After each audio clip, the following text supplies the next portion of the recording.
تعالى يا أيها الذين آمنوا اتقوا الله حق تقاته ولا تموتن إلا وأنتم مسلمون. وقال نبينا محمد صلى الله عليه وسلم فإن أصدق الحديث كتاب الله وخير الهدي هدي محمد صلى الله عليه وسلم وشر الأمور محدثاتها فإن كل محدثة بدعة وكل بدعة ضلالة وكل ضلالة في النار.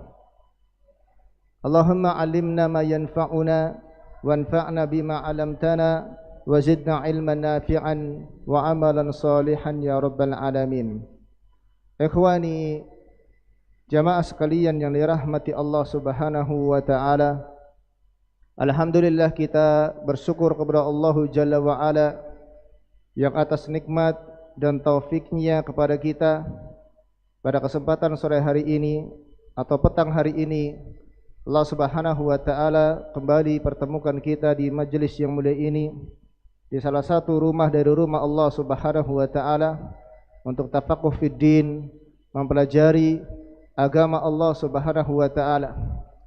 Yang insyaallah taala kita akan melanjutkan pembahasan, dan ini pertemuan yang kedua dari kajian yang membahas kitab Tadhkiratus Sami' wal Mutakallim fi Adabil Alim wal Muta'allim yang ditulis oleh Al-Imam Al-Qadhi Ibnu Jamaah Badruddin Ibnu Jamaah rahmatullahi ta'ala alaihi. Dan sebagaimana di dalam judulnya bahwasanya kitab ini berisi tentang adab yang perlu dipelajari dan perlu berhias dengannya seorang alim dan juga seorang muta'alim, seorang penuntut ilmu dan juga seorang yang dia ahli ilmu atau dikaruniakan ilmu oleh Allah Subhanahu wa taala. Di pertemuan yang pertama kita telah membahas sedikit tentang tarjamah atau biografi dari Al-Imam Badruddin Ibnu Jamaah, yang nama beliau adalah Muhammad bin Ibrahim bin Sa'dillah bin Jamaah rahimahullahu ta'ala, dan beliau diwafatkan pada tahun 733 Hijriyah. Kemudian juga sempat kita sampaikan yang berkaitan dengan pentingnya menuntut ilmu syar'i, menuntut ilmu agama, yang nanti insyaallah ta'ala pada bab yang pertama juga akan diisyaratkan, disebutkan beberapa dalil dari Al-Quran dan juga kalam dari para ulama yang berkaitan tentang pentingnya menuntut ilmu dan juga mempelajari adab di dalam Islam. Nah, di kesempatan ini kita akan memasuki muqaddimah yang disebutkan oleh Al-Imam Badruddin Ibnu Jamaah di dalam kitabnya Muqaddimatul Musannifi rahimahullahu ta'ala. Muqaddimah atau pendahuluan sebelum beliau menyebutkan tentang bab-bab yang berkaitan dengan adab, ya, baik adabul alim, adab seorang alim, maupun adab seorang muta'allim, seorang pembelajar ilmu. Dan penting untuk membaca muqaddimah, karena dengan membaca muqaddimah di dalam kitab kita bisa mengetahui pokok pikiran atau apa-apa saja atau masail pembahasan secara ringkas apa yang disampaikan oleh al-musannif di dalam kitabnya. Fa Al-Imam Badruddin Ibnu Jamaah rahimahullahu taala di dalam muqaddimahnya beliau mengatakan, Bismillahirrahmanirrahim wa bihi taufiqi alhamdulillahil barrir rahimi al-wasi'il alimi dzil fadlil azimi wa afdhalus salati wa atammut taslimi ala sayyidina Muhammadin nabiyil karimi al-munazzali alaihi fi dzikril hakimi wa innaka la'ala khuluqin azim wa ala alihi wa ashabihil kirami juwarihi fi darin na'im. Kata beliau mengawali dengan mukadimahnya dengan bismillahirrahmanirrahim. Kemudian alhamdulillahi rabbil alamin, alhamdulillahil barir rahim. Wa bihi taufiqi sebelumnya, dan dengan pertolongan dari Allah Subhanahu wa taala aku mohon taufik kepadanya. Alhamdulillahil barir rahim. Segala puji bagi Allah, zat yang maha baik dan maha penyayang. Al-wasi'il alimi dzil fadlil azim. Zat yang maha luas dan maha mengetahui, zat yang memiliki keutamaan yang sangat agung. Wa afdhalus salati wa atammat taslim. Dan salawat yang paling utama dan ucapan salam yang paling sempurna semoga tersampaikan kepada Muhammad Nabil Karim, Nabi yang mulia, Al-Munazzali alaihi fi dzikril hakim, yang telah diturunkan kepadanya di dalam Adzikrul Hakim, yakni Al-Qur'anul Karim, ayat wa innaka la'ala khuluqin azim. Dan sesungguhnya engkau wahai Muhammad benar-benar di atas akhlak yang agung. Wa ala alihi, dan juga salawat serta salam kepada keluarga beliau, washabihi, kepada para sahabat beliau, al-kirami, yang mulia, juwarihi, yang para sahabat beliau merupakan tetangga dekat yang bersama dengan Rasulullah di darin naim, yaitu di surga kelak. Fa ikhwani fillah rahimakumullahu taala, di awal muqaddimah kitab beliau ini, beliau mengawali dengan bismillahirrahmanirrahim, dan ini yang dikenal oleh para ulama dengan al-basmalah, yaitu al-basmalah, ucapan bismillahirrahmanirrahim. Dan disebutkan oleh para ulama bahwa mengawali sebuah kitab tulisan dengan al-basmalah, dengan ucapan bismillahirrahmanirrahim, ini adalah perkara yang disyariatkan. Perkara yang disyariatkan. Dan sebagian ulama mereka berdalil dengan sebuah hadis.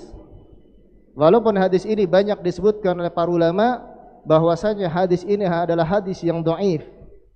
Namun dengan demikian banyak para ulama yang membawakan hadis ini, yaitu hadis kullu amrin dzibalin la yubda'u bihi bi bismillahirrahmanirrahim fahuwa abtar. Di dalam riwayat yang lain fahuwa aqta. Di dalam riwayat wa huwa ajda. Bahwasanya setiap perkara penting yang tidak diawali oleh bismillahirrahmanirrahim, maka perkara tersebut dia terputus dari keberkahan.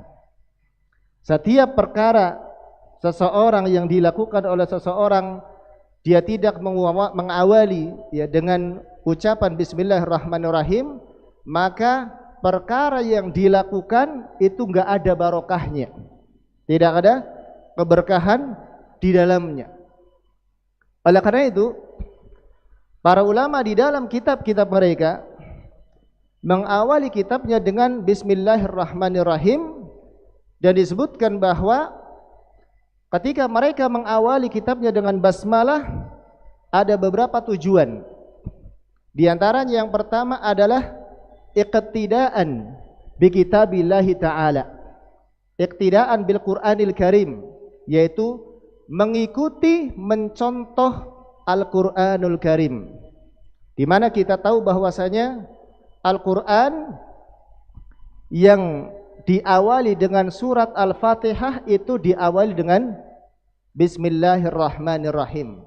Ya, surat Al-Fatihah, surat yang pertama ya, itu awalnya apa? Bismillahirrahmanirrahim. Ya, sebagian ulama ada yang mengatakan bahwasanya bismillahirrahmanirrahim bagian daripada surat Al-Fatihah. Sebagian ulama yang lain mengatakan bukan bagian daripada surat Al-Fatihah. Tapi intinya bahwa Al-Quran surat yang pertama diawali dengan apa? Bismillahirrahmanirrahim. Sehingga para ulama ketika mengawali kitab-kitabnya, maka mengawali dengan Bismillahirrahmanirrahim, mengikuti, mencontoh Allah Subhanahu wa taala di dalam Al-Qur'anul Karim. Nah, ini yang pertama. Ya. Kemudian yang kedua, tujuan dari para ulama mengawali kitab mereka dengan Bismillahirrahmanirrahim. Apa tujuannya? Yaitu iqtidaan bi sunnati Rasulillah sallallahu alaihi wasallam. Mencontoh Nabi sallallahu alaihi wasallam. Ittiba kepada Nabi sallallahu alaihi wasallam. Karena Nabi sallallahu alaihi wasallam ketika beliau menulis surat kepada siapa? Kepada para raja. Ya, ketika di Madinah, ketika kaum muslimin ya itu sudah ya menang atas orang-orang musyrik, ya, sudah besar kaum muslimin, Islam sudah jaya pada saat zaman Nabi sallallahu alaihi wasallam, maka Nabi sallallahu alaihi wasallam kemudian mendakwahi para raja-raja. Di antaranya adalah raja Persia, raja Romawi, ya, dan raja-raja yang lainnya. Di antaranya adalah raja Romawi, ya, mengirim surat berdakwah. Nah, ketika beliau menuliskan surat kepada raja Romawi, maka mengawali dengan Bismillahirrahmanirrahim. Ini sebagaimana disebutkan dalam riwayat Al-Imam Al-Bukhari. Di dalam riwayat Al-Imam Al-Bukhari, beliau menyebutkan bahwa Nabi SAW ketika menulis surat kepada Raja Romawi. Siapa Raja Romawi ketika itu? Heraklius. Maka Nabi SAW menyebutkan Bismillahirrahmanirrahim. Min Muhammadin Abdullahi wa Rasuluh. Dari Muhammad, hamba Allah dan Rasulnya. Salamun ala manittaba'al huda. Keselamatanlah bagi orang yang mengikuti petunjuk Allah Subhanahu wa taala. Aslim taslam. Ya. Ini ad'uka ilal Islam. Sesungguhnya aku mengajak engkau untuk masuk Islam. Aslim taslam. Masuk Islamlah, maka engkau akan selamat. Ini surat Nabi sallallahu alaihi wasallam, risalah Nabi sallallahu alaihi wasallam. Sehingga para ulama mengikuti apa yang dilakukan oleh Nabi sallallahu alaihi wasallam dengan mengawali dengan bismillah. Jadi bukan asal-asalan. Ketika para ulama mereka melakukan sesuatu dengan bismillahirrahmanirrahim, ittiba, mencontoh sunnah Nabi sallallahu alaihi wasallam. Bahkan di dalam Al-Qur'an telah disebutkan hal yang menunjukkan bahwa surat itu diawali dengan bismillahirrahmanirrahim, apa yang dilakukan oleh Nabi Allah Sulaiman. Nabi Sulaiman alaihi salam ketika beliau menulis surat kepada siapa? Ratu Bilqis. Ratu Bilqis yang mengaku bahwasanya dialah ratu yang paling agung, yang kerajaannya paling besar. Ya. Maka Nabi Sulaiman mengirim surat kepada Ratu Bilqis. Di dalam Al-Qur'an, dalam surat An-Naml, Allah Subhanahu wa taala sebutkan, ya, qalat ya ayyuhal mala'u inni ulqiya ilayya kitabun karim innahu min Sulaimana wa innahu bismillahirrahmanirrahim. Ratu Bilqis berkata kepada bawahannya, ya, kepada menteri-menterinya, wahai kaumku, wahai rakyatku, sesungguhnya telah sampai kepadaku sebuah kitab yang sangat agung, risalah, surat yang sangat agung, innahu min Sulaiman, dan sesungguhnya surat itu dari Nabi Sulaiman, wa innahu bismillahirrahmanirrahim, dan sesungguhnya surat itu diawali dengan bismillahirrahmanirrahim. Dan ayat selanjutnya ternyata Allah ta'alu alayya, ya, janganlah engkau lebih tinggi dariku, ya, agar tunduk kepada Nabi Sulaiman.